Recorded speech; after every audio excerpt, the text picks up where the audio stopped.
અમદાવાદના Subhash circle bridge પાસે સરા જાહેરમાં અડધી રાત્રે થયેલી હત્યાની ઘટનાનો ભેદ રાણીપ પોલીસે ઉકેલી નાખ્યો છે ને આ હત્યાની ઘટનામાં સંડોવાયેલા આરોપીઓને ઝડપી પાડવામાં આવ્યા છે।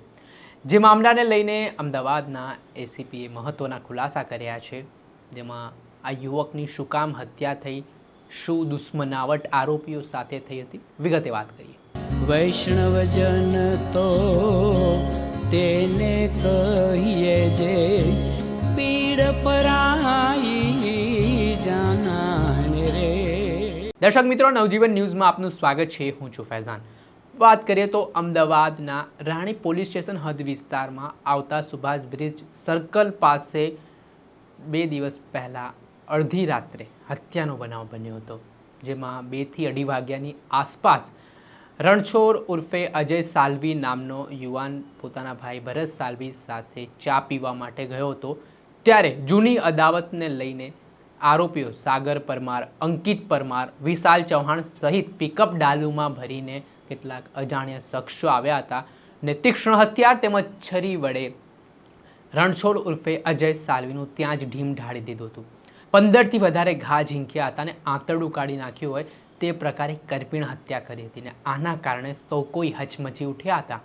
આ ઘટના બાદ ઘટનાની જાણ રાણીપ પોલીસને થતાં પોલીસની ટીમ તાત્કાલિક ઘટના સ્થળે પહોંચી હતી, જ્યાં અજય સાલ્વીનું મૃત્યુ નિપજ્યા બાદ તેના મૃતદેહને પોસ્ટમોર્ટમ અર્થે સિવિલ હોસ્પિટલ ખસેડીને પોલીસે આ મામલે જે આરોપીઓ છે તેમની સામે હત્યા અંગેનો ગુનો દાખલ કરી કાયદેસરની કાર્યવાહી હાથ ધરી હતી।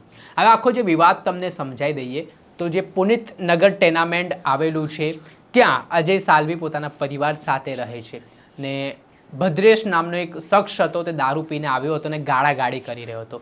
ત્યારે અજય સાલ્વીએ તેને ગાળો બોલવાની ના પાડતા વિવાદ વકર્યો હતો ને દરમિયાન ગુસ્સામાં આવેલા અજય સાલ્વીએ ભદ્રેશને લાફો ઝીંકી દીધો હતો ને આને લઈને બબાલ ઉગ્ર બની હતી। જે બાદ ભદ્રેશે પોતાના બનેવી અંકિત પરમારને આ આખી ઘટનાની જાણ કરી હતી, જેને લઈને અંકિત તેના મિત્ર સાગર પરમાર સાથે વિશાલ ચૌહાણ સહિતના લોકોએ પ્લાન બનાવ્યો અજય સાલ્વીને મારી નાખવાનો। માત્ર લાફા મારવા જેવી બાબતમાં આ ઘટનાનું ઉપરાણું લઈને અંકિત અને તેના બહારથી બોલાવેલા માણસોએ રાત્રિ દરમિયાન સુભાષ બ્રિજ સર્કલ આ હત્યાની ઘટનાને અંજામ આપ્યો। જે બાદ પોલીસ દ્વારા હવે તમામ આરોપીઓની ધરપકડ કરીને કાયદેસરની કાર્યવાહી હાથ ધરી છે। આ મામલે શું કહી રહ્યા છે એસીપી આ કેસને લઈને, તેમને સાંભળો। ગઈકાલે મોડી રાતેના જે વહેલી સવારમાં રાણીપ સુભાષ બ્રિજ સર્કલ ખાતે એક ઈસમને કેટલાક પિકઅપ ડાલાની અંદર આવેલા ઈસમોએ ધારિયા, તલવાર અને છરીના ઘા મારી પીઠના ભાગે, પેટના ભાગે અને ડાબી સાઈડ ગરદનના ભાગે ઘા મારતા ગંભીર ઇજાઓ થતાં એને 108માં એમ્બ્યુલન્સમાં તેના સાથેના આ કામના ફરિયાદી હોસ્પિટલ ખાતે લઈ ગયેલા, જ્યાં તેની મૃત જાહેર કરવામાં આવેલો। બનાવની હકીકત મુજબ ફરિયાદી શેની જે ફરિયાદ લેવામાં આવેલ છે, ફરિયાદી ભારત લક્ષ્મણ સાલ્વી નામની ફરિયાદના આધારે તેઓનું કહેવું છે કે આ કામે મરણ જનાર રણછોડભાઈ ઉર્ફે અજય રાજુભાઈ સાલ્વી કે જે ઓઇલ મિલના છાપરા રાણી ખાતે રહે છે, એને અગાઉ જે પોતે જે જગ્યા ઉપર રહે છે ત્યાં ભદ્રેશ ભરતભાઈ શર્મા ના ઈસમ નામનો ઈસમે મદ્રાસીના જે લોકો રહે છે સ્થાનિક, એની સાથે બોલાચાલી ઝઘડો થયેલો। એ વખતે અજય સાલ્વીએ આ મદ્રાસી લોકોની પક્ષ લઈ અને એની સાથે બોલાચાલી ઝઘડો કરેલો અને સામાન્ય એની સાથે ધોલધાપટ થયેલી। એની અદાવત રાખી આ કામના આરોપીઓ અંકિત અને પાર્થ ઉર્ફે પાવડર નાઓએ આ કામના મરણ જનારના કુટુંબિક ભાઈ અજય ભગીરથ સાલ્વી નાઓને 3 થી 4 દિવસ પહેલાં સુભાષ બ્રિજ સર્કલ ખાતે ચા પીવા માટે જ્યારે ગયેલો ત્યારે એની સાથે બોલાચાલી ઝઘડો કરી અને એને સામાન્ય માર મારેલ, જેના કારણે અજય સાલ્વીએ આ કામના મરણ જનાર રણછોડ ઉર્ફે અજય સાલ્વીએ આ કામના આરોપી પાર્થ પાવડરને ફોન કરી અને કેવા કારણોસર પોતાના ભાઈને મારેલ છે તેવી બાબતે તેની સાથે ફોન ઉપર ઉગ્ર બોલાચાલી થયેલી। એ દરમિયાન અંકિત અને પાવડરે બંને તેને જાનથી મારી નાખવાની ધમકી આપેલી અને તને આ વિસ્તારની અંદર થોડી હવા થઈ ગઈ છે તેવી વાતો તેની સાથે કરેલી। ત્યારથી ને સામાન્ય અંદાજ આવેલો કે આ બંને વચ્ચે બોલાચાલી એકદમ ઉગ્ર થયેલી અને ઝઘડો અને તકરાર મોટું સ્વરૂપ લે છે એવું આ કામના ફરિયાદીનું કહેવું છે કે તેને ખ્યાલ આવી ગયેલો। ત્યારબાદ ગત રાતના રોજ તેઓ ચાય પીવા માટે રેગ્યુલર એની ઉઠક બેઠક હોય આ જગ્યા ઉપર આવેલા અને ત્યાં ઊભા હતા આ કામના ફરિયાદી સાથે, ભારત સાથે, અને અચાનક જ આ લોકોએ પાછળથી આવી અને ધારિયાથી એને હુમલો કરેલો। ભાગવા જતાં એ જગ્યા ઉપર પડી જતાં એની પાછળના ભાગે, પીઠના ભાગે એને બધે ઈજાઓ થયેલી। આ કામના ફરિયાદીએ જે લોકો મારામારી કરવા માટે આવેલા હતા તેમાંથી એક આરોપી વિશાલ નાઓને ઓળખી બતાવેલ છે અને એની સાથે આવેલા બીજા 5 થી 7 માણસો છે એવી હકીકત લખાવે છે. ફરિયાદીએ જે ફરિયાદ આપી છે તેમાં આ સમગ્ર બનાવની પાછળ અંકિત અને પાર્થ ઉર્ફે પાવડર હોઈ શકે તેવી સંભાવનાઓ તેઓએ દર્શાવી હોય, જે આધારે તપાસ ચાલુ છે. મૃતક કોણ છે, શું કરે છે અને ખાસ કરીને જે ઝઘડાનું ઉપરાણું લીધું હતું, મદ્રાસીઓ સાથે ઝઘડો કઈ બાબતને લઈને થયો હતો? જે તે સમયે ફરિયાદીએ અત્યારે જે અમને જણાવ્યું છે તેમાં જે ભદ્રેશ ઉર્ફે ભરત શર્મા કરીને છે, જે આ કામના આરોપી અંકિત પરમાર છે તેનો ભાઈ છે, સાગર એનો સાળો થાય છે અને જે તે વખતે કોઈ પિન્ટુ નામના કોઈ મદ્રાસી છોકરા સાથે એને સ્થાનિક જગ્યા ઉપર કોઈ કારણોસર બોલાચાલી થયેલી અને આ કામના મરણ જનાર એ જ વિસ્તારમાં રહેતા હોય, જેથી તેઓએ આ મદ્રાસી લોકોનું ઉપરાણું લીધેલું. ત્યારથી જ આ બંને વચ્ચે વૈમનસ્ય સામાન્ય ચાલુ રહેલા અને ત્યારબાદ મરણ જનારના ભાઈને પણ મારતા આ વૈમનસ્યમાં વધારો થયેલો અને એની અદાવત રાખીને ગઈકાલનો જે બનાવ બનેલ છે, અજય ઉર્ફે સાલવી વિરુદ્ધમાં, મરણ જનાર વિરુદ્ધમાં શરીર સંબંધી તેમજ પ્રોહિબિશનના ગુનાઓ રાણીપ અને રેલવે અને આજુબાજુના પોલીસ સ્ટેશન વિસ્તારમાં દાખલ થયેલ છે.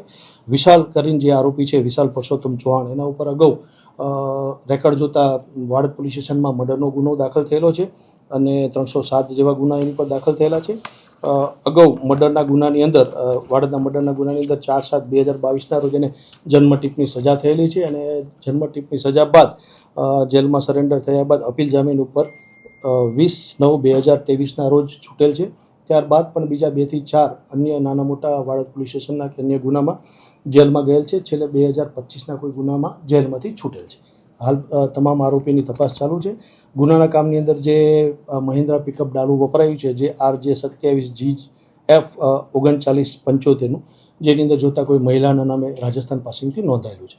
સાહેબ, વિશાલ જે એનો સંપર્ક કોની જોડે હતો? અંકિત જોડે હતો, ભદ્રેશ જોડે હતો કે કોની જોડે હતો? વિશાલનો સંપર્ક કોની સાથે હતો એ આપણે અત્યારે કહી શકતા નથી, તપાસનો સબ્જેક્ટ છે. પણ આ કામના જે ફરિયાદી છે કે જે મરણ જનારની સાથે હતો, એને વિશાલને જોયેલો છે અને એનું કહેવું છે કે વિશાલ એ અંકિતની સાથે ઉઠક બેઠક ધરાવતો વ્યક્તિ છે. એવી આશંકા સુપારી આપીને હત્યા કરાઈ હોઈ શકે છે. હાલ તપાસ ચાલુ છે, એટલે હાલના સ્ટેજે તો એ પ્રમાણે આપણે નહીં કહી શકીએ, પણ હાલ તેમની વચ્ચે આ જે 2 બનાવ બનેલા છે એના કારણે આ વૈમનસ્યથી બનાવ બન્યો હોય એવું છે. આ સિવાય એક થર્ડ ફ્રન્ટ તરીકે એવું છે કે રાણીપ પોલીસ સ્ટેશનની અંદર 1 વર્ષ પહેલાં એક મર્ડરનો ગુનો દાખલ થયેલો, જે ગુનાના સંબંધી અને પરિચિત જે મરણ જનાર રણછોડ અજય સાલવીના ઓળખીતા હતા અને એના વિસ્તારના હતા, જે બાબતે જે ઠાકોર સમાજના છોકરાઓ પકડાયા હતા એને ક્યાંક ને ક્યાંક અંકિતે જામીન ઉપર છૂટવા માટે જે તે વ્યવસ્થા કરી દીધી જે તે વખતે કેસ ચાલતો તે વખતે, અને તેઓ છેલ્લા લગભગ થોડા સમયથી જામીન મુક્ત થયા છે. તો એમાં પણ આ બંને વચ્ચે વૈમનસ્ય ચાલતું હતું કે તું ફરિયાદી પક્ષે છું અને તું આરોપી પક્ષે છું, એને લઈને પણ એક જૂનું વૈમનસ્ય ચાલતું હતું. અને ત્યારબાદ છેલ્લા 20 દિવસની અંદર આ જે 2 બનાવ બનેલ છે એના કારણે આ બનાવ બનેલ હોય તેવું ફરિયાદી અને એ લોકોનું કહેવું છે. ફરિયાદી અને મરણ જનારનું કહેવું છે કે પોતે ત્યાં લગભગ 1 વાગ્યાની આસપાસથી ત્યાં હતા. મીનવાઇલ ફરિયાદમાં જણાવ્યા મુજબ એક વ્યક્તિ છે, બનાવની હાલ તપાસ ચાલે છે એટલે આપણે નહીં કહી શકું, FIRમાં આપણું નામ હશે, એ ફોન કરીને અજયને મરણ જનારને જણાવે છે કે એક ટેમ્પો છે એની અંદર આટલા લોકોને મેં જોયા છે અને મને એવું લાગે છે કે તમારું કોઈ સેટિંગ કરી નાખ્યું હોય, તમારે કોઈ મારવાની કોશિશ કરતા હોય એવું મને લાગે છે. જે આધારે આ લોકો ત્યાં તપાસ કરવા માટે ગયા તો પ્રથમ ત્યાં કોઈ દેખાયું નહીં, ત્યારબાદ ત્યાંથી પરત આવતા હતા, બરાબર, અને ફરી વખત એને ફોન આવ્યો એટલે જગ્યા ઉપર જઈને વેરીફાઈ કરીને ત્યાં ચાય પીવા માટે ગયા હતા. એ દરમિયાન આ પાછળથી આવી અને મારકૂટ ચાલુ કરે છે અને બનાવની જોતા ફરિયાદી ડરી ગયા હોય, જેથી બેઝમેન્ટ તરફ જાય છે અને આ રોડ તરફ ભાગવા જાય છે. એમાં મરણ જનાર આ લોકોના હાથમાં આવી જતા એને ગંભીર ઇજાઓના કારણે મૃત્યુ. વિશાલ સિવાય અન્ય કોઈના નામ સામે આવે? વિશાલ છે, મેં આપને જણાવ્યું સાગર ઉર્ફે માફિયા અને અંકિત પિતાંબર, આ બંને વિશાલ મારફતે આનું મર્ડર કરાવેલ તેવી તેઓને શંકા છે. સાગર માફિયાનો પણ ગુનાહિત ઇતિહાસ?